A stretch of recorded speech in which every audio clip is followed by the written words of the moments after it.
High family, চলো তোমাদের সাথে শেয়ার করিনি কালিম্পংয়ের লাস্টের কিছু ক্লিপ আর কিছু মনের কথাও। আমি কিন্তু সবসময় লাইফে এক্সপ্লোর করে বাঁচতে জানি। যদি আমার হঠাৎ করে মন খারাপ হয় তাহলে চলে যাই কোথাও ঘুরতে। হ্যাঁ, ঘুরতে গিয়ে মনে হয় যেন একটা শান্তি অনুভব করছি, কিছুটা এনার্জি নিয়ে আবার আমি একটা নতুন দিন শুরু করি। হঠাৎ করে দেখলে একটা বছর কীভাবে হুড়মুড়িয়ে কেটে গেল, তাই না?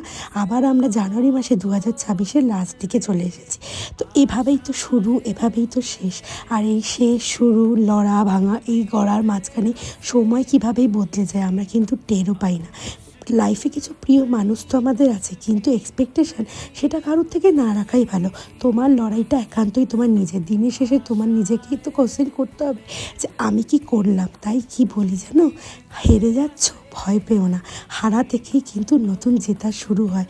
আর এইভাবেই আমার দিনগুলো কেটেছিল কালিম্পংয়ে। একটু তোমাদের সাথে নিজের মনের কথা শেয়ার করে নিলাম, ব্যাস ফিরছি আমি বাড়ির পথে। দেখা হচ্ছে নেক্সট ব্লগে।